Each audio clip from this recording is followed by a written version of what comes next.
This happened to me many years ago now, and is still something that I regret.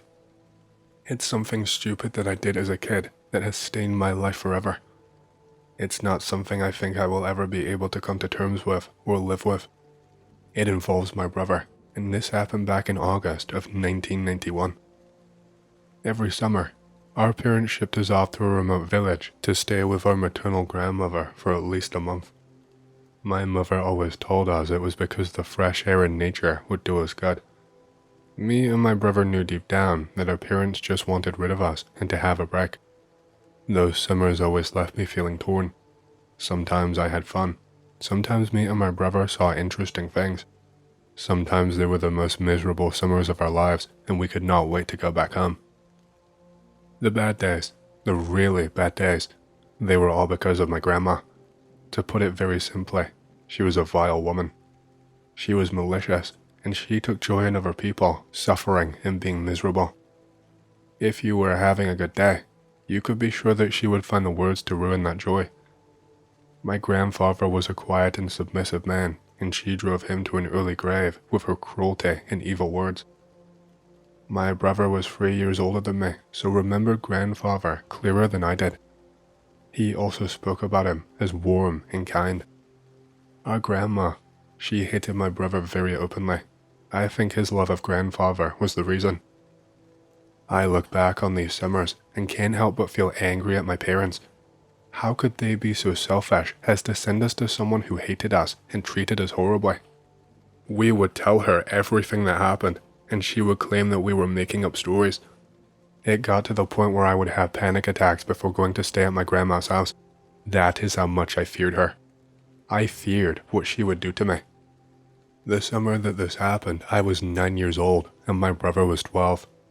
Because my brother was older, it was his responsibility to look after me. We were together at all times. There weren't any other children our age in the village, and so we only had each other to play with. We tried to find fun where we could, exploring, building a treehouse, etc. Grandma enforced a brutally strict daily schedule, and God help you if you broke it. If you were even a minute late for dinner, she would not hesitate to beat you mercilessly with a stick or whatever item she had on hand. I remember once she hit me across my lower back with an iron that was still slightly hot, and it left a mark that would not go away. My mom blamed it on me for playing with things I shouldn't. Nearly everything was forbidden for fear of being beaten. We could not go in the forest. We could not go near the highway. We could not go into the village to see people. We could not wander out of her sight. We could not play in the house. The rules changed almost every day. One day, we were not allowed in the house, so she slapped me to go outside. The next day, I was not allowed to leave my bedroom, and she hit me for trying to leave. She told us that if we went somewhere that we should not, she would find out and make us pay, is what she said verbatim. Life went on in that routine and it was suffocating. Anyway, one day we were out exploring since we were permitted to leave the house that day. And we got lucky, or at least it was lucky at the time, and we found an unexplored cave. It had rained for nearly 2 days without stopping. We had just finished watching some TV show, but then it stopped working because of the rain. We were forbidden from going into our rooms, and I even tried to make a rope swing, but that was shut down by Grandma. So, the second the rain stopped and the clouds parted, we burst outside and went to explore. Staying in the house was making us feel cramped.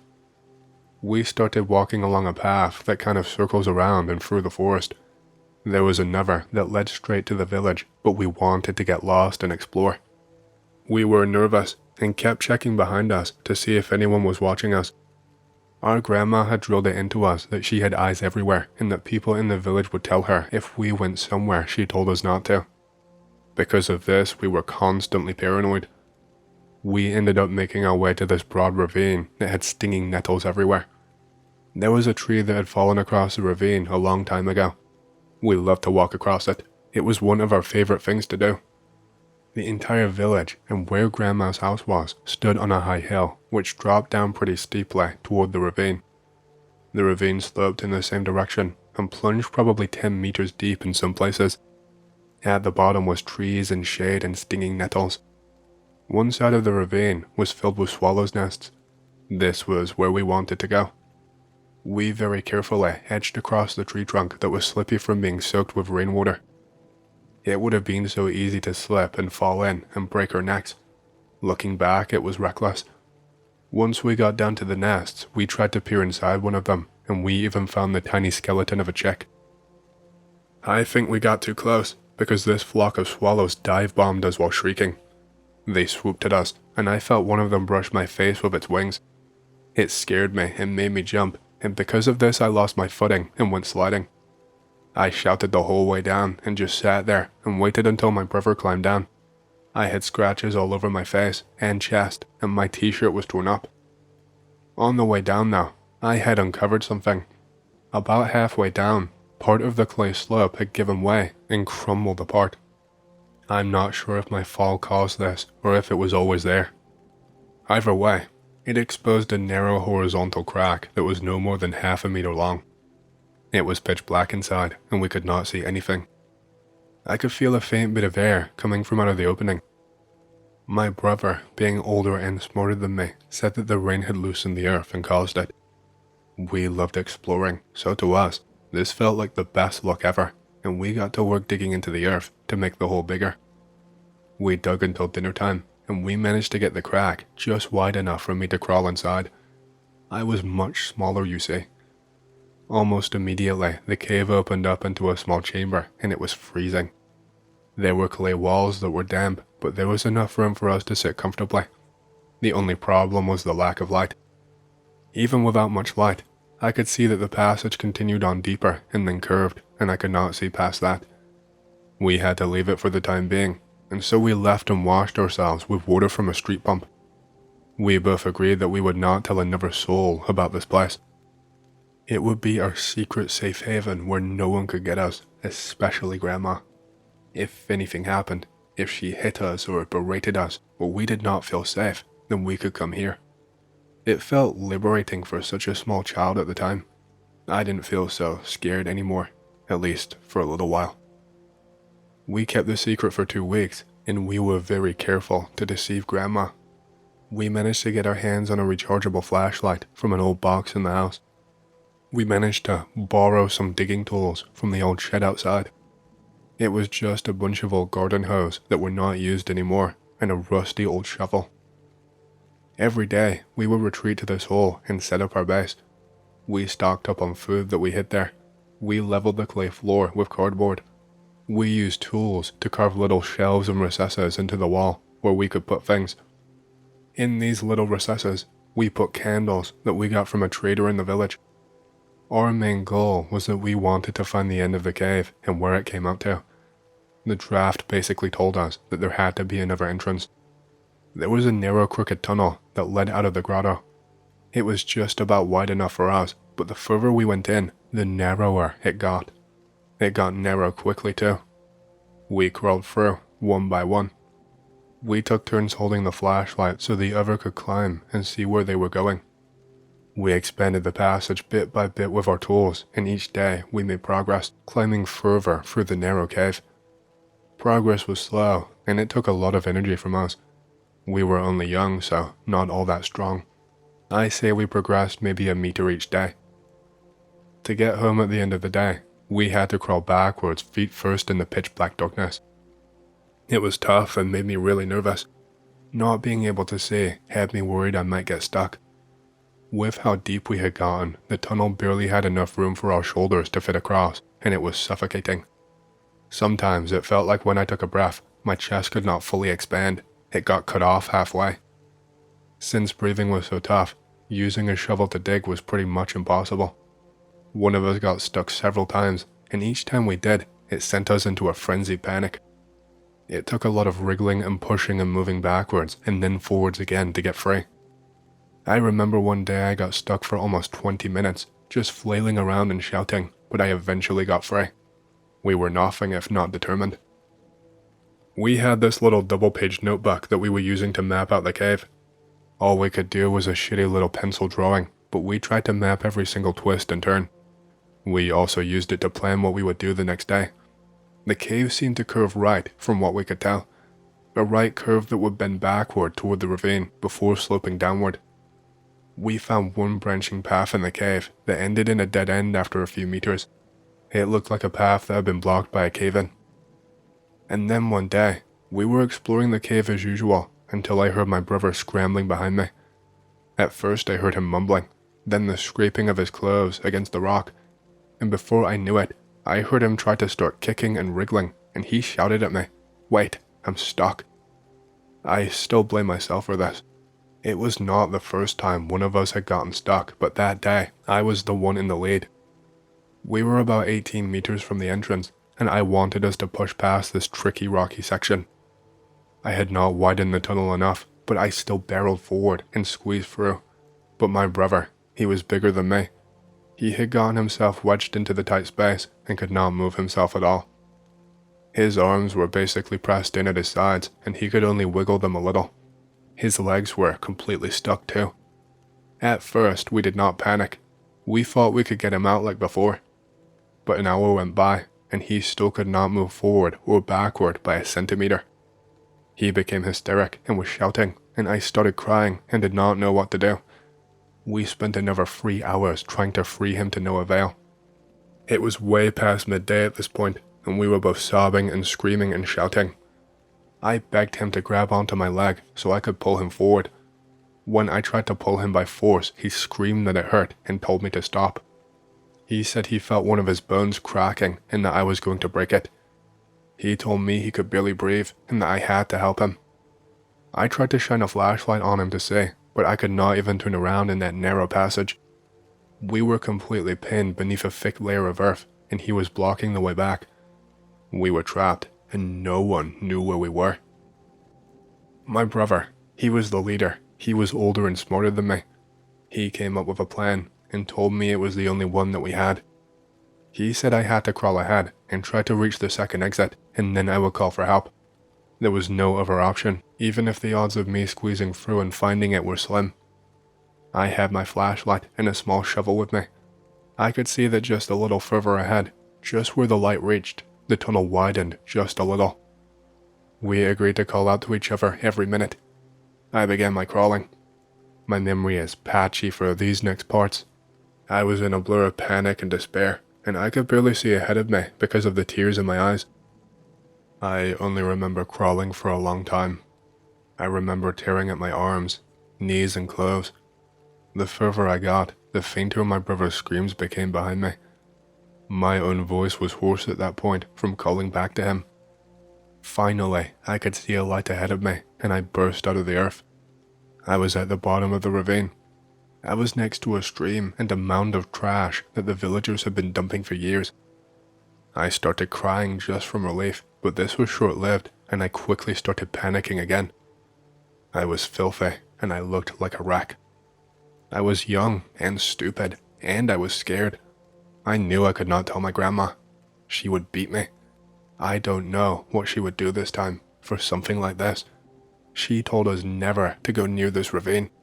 She would probably beat me so hard I would die.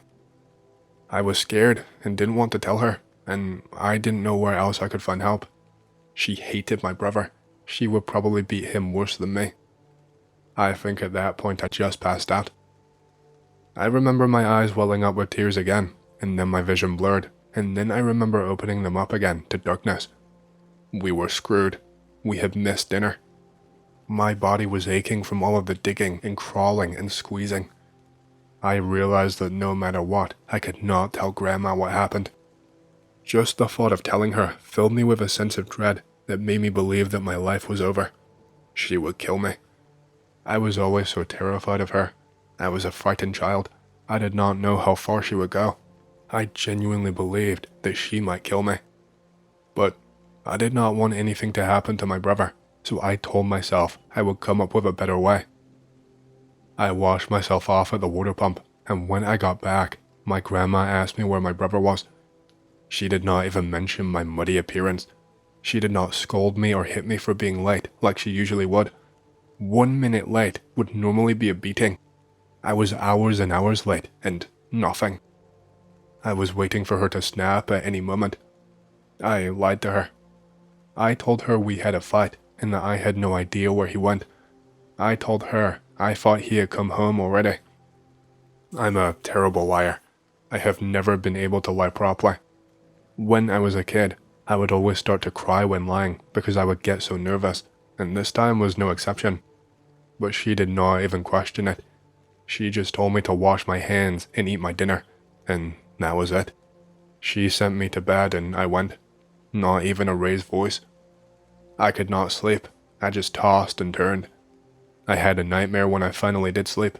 I dreamed that my brother was buried alive by Earth and that he was stuck forever. The next morning, my grandma would not let me leave. She told me I had to do garden work. She sat there and shouted orders at me for hours, and it was past midday when she finally let me stop. She did not ask me about my brother again. Once I finally could, I snuck towards the ravine. I could hear him howling and groaning when I got to the cave. I called out to him and crawled as close as I could without getting stuck. He was so relieved to see me. He kept asking me when help would come and why it was taking so damn long. He was exhausted and a little bit delirious, I could tell. He'd spent an entire day in the pitch-black tunnel alone. I told him that help would not come just yet, but that I would help him right now. I didn't know what to tell him really. When I told him this, he kicked me in the face. I tried to explain that it was better this way, but he just gave me the silent treatment as I tried to dig with the tools. I kept digging and pulling him by the legs, but he would keep screaming in pain and tell me to stop. I crawled through the exit by the stream, and when we were face to face, he spat at me. He spat in my face. I told him that Grandma would kill me and that he had to let me try, and he begrudgingly agreed. I dug a hole underneath his chest. I told him to exhale, and I pulled. I brought him candles, matches, water, apples, and even stole food from Grandma's kitchen. But I could not free him completely. Not that day, and not the next.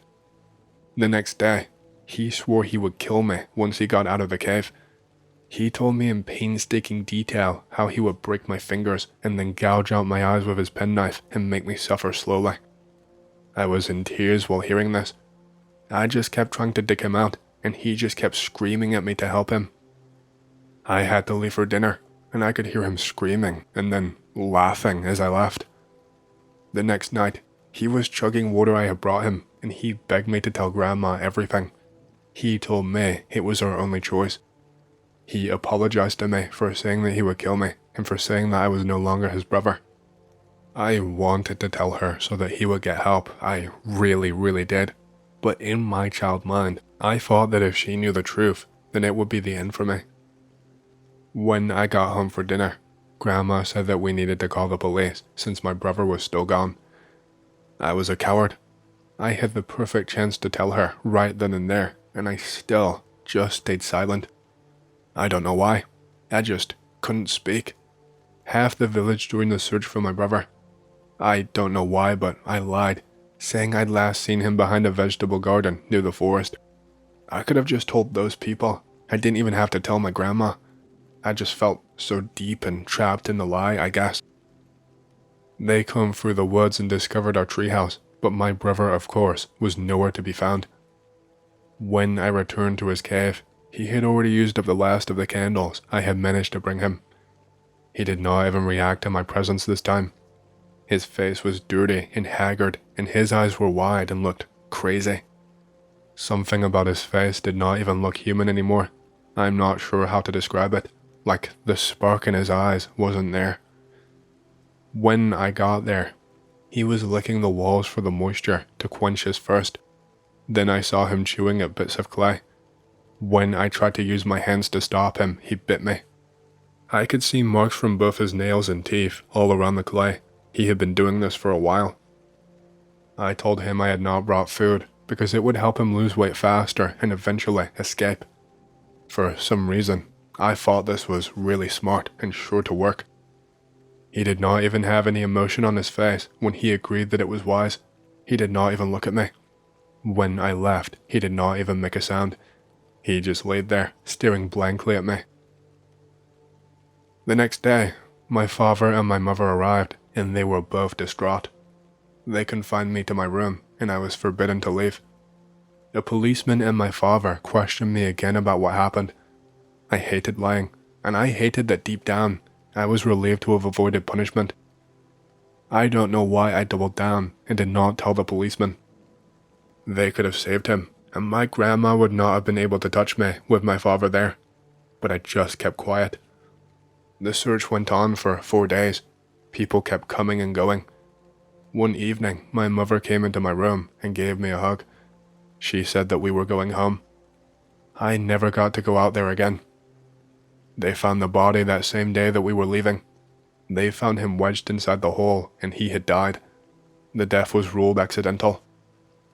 They found tools from the house in the cave and saw that the path had been dug out manually.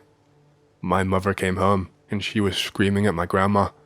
This is the first time I ever saw my mom stand up to her. My grandma hit her and my mother hit her back, and my grandma got angry and told her to leave. The policeman had to break it up. He came and talked to me again.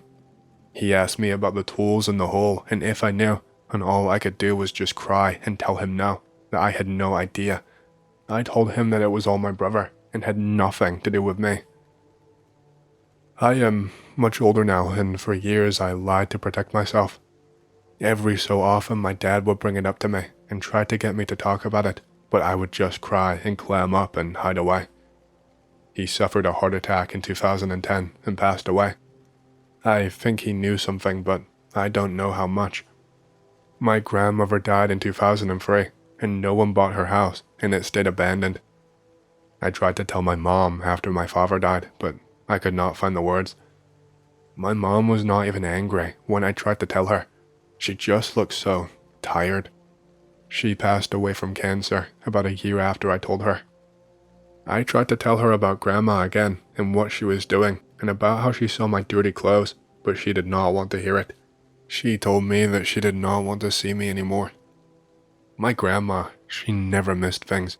She always looked for any little reason to hurt us, any little excuse, but she never asked about the tools. She never questioned us when we came back muddy. She never questioned me or beat me that day my brother got stuck. She waited so long to call the police. She hated my brother. I miss my brother every day. My brother never would have left me there if I had gotten stuck. I know he would have told someone and gotten me help. He never would have been such a coward. Hey, hope you've enjoyed the story so far. If you want to hear more, make sure to subscribe, like the video, and leave a comment because it lets YouTube know you like the content and helps more people to see these videos. My next big goal for the channel is 100,000 subscribers, and as a celebration, I will be doing a Q&A video once we hit that goal. Thank you, and back to the stories. To be exact, this happened in my great-grandmother's house. So, my great-grandmother when she was alive used to live in a Dutch colonial house in Southeast Asia, pick related. This was back in the mid-1990s, a few years before she passed away at the age of 98 years old. She used to live in this sizable property only with one of her daughters who never married, my grand-aunt, and one local helper to take care of the house. The layout of the house itself is shaped like two letter L's piled on top of each other, where the top L is inverted, so there is a small courtyard in the middle of the building. My dad recently told me that they at one point explored ways for the house to be recognized as a local heritage site because frankly, houses like these are becoming extinct in the city that I lived in. So it has that old-timey, nostalgic, and creepiness factor. From my earliest memory of visiting her when I was a kid, maybe from when I was 4 or 5 years old, I never felt right in the house. It wasn't until I was doing my undergraduate studies, my grand-aunt still lived there alone after my great-grandma passed, that I had enough courage to explore the house in its entirety, and we usually have family gatherings there at least 3 times a year. When I was a kid, I would always dread going to this house. If we were in the house and dusk is about to come, I would kick up a fuss about wanting to go home. One time, my dad proposed that we spend the night to keep my great-grandma and grand-aunt company, and I remembered I cried, wanting to go home. It was something about the layout of the house, the smell, the hodgepodge of colonial artifacts and paintings, the slightly hidden rooms and corridors, and not to mention the weird vibes I kept getting from random corners of the house. Worst of all, there is a big well at the very back of the house, near the kitchen and the helper's room. So, This well has always been a point of fascination for myself since I was little. Whenever I think of that house, the well is usually the second thing that comes to mind after the house itself. The well has not been used for who knows how long, and is always covered up tightly by rather thick wooden planks with a square-shaped hatch that you can open on one side of the well. Of the times I went near the well, I always remember it to be closed and padlocked, probably to prevent us grandkids to play around there and fall into it. Now, this is where it gets interesting. One day, when I was in 5th or 6th grade, we had a family gathering at the house in the middle of the day for lunch. Almost everybody in my extended family from my dad's side was there. Both my dad's parents had already passed, so they were the only notable people missing. My great-grandma outlived them both. So, in broad daylight after lunch, I was playing and talking like 6th graders with my brother and 2 of my other cousins. We were in a dining room that has a door that leads into the courtyard, and once you step out of the door, there is an outside corridor with a toilet, kitchen, helper's room, one mystery room to the right, and the well at the very end of the corridor. At one point, little me needed to go piss, so I had to go to the toilet outside as it was the closest. As I stepped outside, I remember that one of my aunts was in the kitchen with the helper because I passed them and saw them preparing something. I went into the old toilet that also gave me the creeps. I did my business and quickly stepped out again. At that moment, something just told me, or the voice in my head told me, to look right towards the well. Lo and behold, the hatch that was supposed to be closed and locked was noticeably open. Being slightly adventurous and curious, I opted to approach the well and wanted to see it myself, and wanted to see just what's inside that well that has been a source of curiosity. As I approached the well, I remembered feeling this sensation as if a gust is coming from inside the well. As I stood right beside the well, I mustered up any courage I had and peeked into the hatch. Nothing. Just pitch black. It smelled musty and damp, and nothing else remarkable. So I withdrew my head from the hatch and just stood there by the well for a good minute or so, just taking in the atmosphere of being there, at a location where I've never had the courage to go before.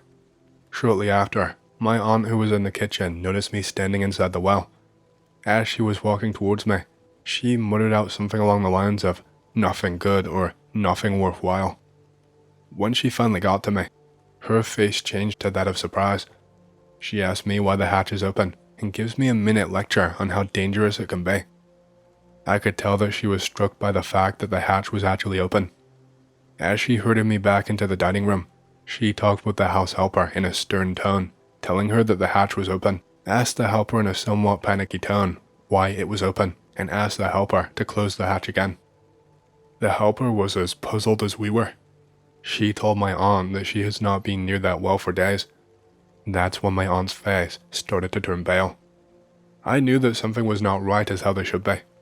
As that realization set in, without much of a thought, I just shot a question to my aunt about the well. Mind you, we were still in the kitchen, so it was just the 3 of us. I asked her, "What's up with that well?" My aunt was rather hesitant, but she figured I was big enough to understand.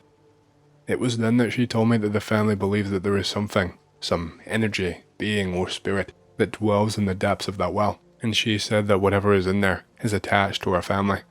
Weird side note, I already wrote a long continuation of the story, and the text erased itself as I was about to post it. Anyways, as we were just finishing up the story, we heard the sound, clack, clack, clack. My aunt stepped out of the kitchen and she just froze in place. I came out to where she was standing and gazed towards wherever she was looking. The goddamn hatch was now closed. What the hell? My aunt motioned for the house helper to come and look and commanded her to find the key to the padlock and lock it up again. A few seconds after, one of my uncles came out of the dining room wanting to find the toilet. He was wondering what we were up to there. My aunt simply replied, "It's the damn well again." My interest piqued. I asked, "Again?" My uncle, being the joker that he is, replied, "It has a thing for kids. You see, in aunts, all of my aunts and uncles, including my dad, have lived in this house a number of years as they were growing up." At that moment, my uncle began reminiscing with my aunt about the time he saw a figure staring at the well, only for it to disappear when he caused a commotion by calling out to his other siblings. My aunt then replied with a story of her own, about when she once was going the outside toilet in the middle of the day and saw the well area being darker than the rest of the outdoor area. Apparently, a number of weird happenings have occurred related to the well. Clothes, cards, and decorations from the house were found around the well that were not supposed to be there. After a moment of storytelling, my uncle called out my dad, who was in the dining room, telling him that I had just experienced the well. My dad just laughed and tried to calm me down. He casually mentions that one of his cousins almost fell into the well in the 70s, and that's why they boarded up the well. He also said that they thought about destroying the well and burying it, but my great-grandma opposed the idea. I wish that with all of the people outside now, it was the end of the weird encounter that day. Maybe it was my heightened sense of fear or curiosity. I kept having bad vibes from the direction of the well. My aunt went back into the kitchen. My uncle went in and out of the toilet. The house helper found the key and locked the hatch again, while my dad and I walked around the courtyard. He introduced me to his former room, across the courtyard from the kitchen. We went in, and it was evident that nobody had been living there for years probably. It was all dusted up. There were stacks of old books and magazines, and there was the unmistakable smell of mold, I think. As we were in there, my mind was still fixated on the wall. I threw glances every few seconds just to be sure it was actually closed. What I did not expect was that something was brewing in the room as well. As my dad began to step out the door into the courtyard, I trailed him by 2 or 3 seconds, and that's when I heard either a murmur or a faint sob from inside the room. Writing this still makes me shiver. I turned around, looked around the room, and my eye became fixated on this chest that was in one corner of the room. Thinking I had enough excitement for one day, I tried to brush it off and walked right out of there without looking back. I did not even tell my dad, so yeah, that's my story. Today, the family is still trying to sell the house. My grand-aunt is now living with one of her sisters, but from the stories I've heard, it's as if the house does not want to sever ties with our family. There have been numerous attempts at renovating it and cleaning it from its clutter, but there are always weird occurrences going on in each of the attempts. Even now, as I'm living on the other side of the world, memories and images of that house are always vivid. I have not been there in almost a decade now, but there is always a part of me that wants to go back and explore.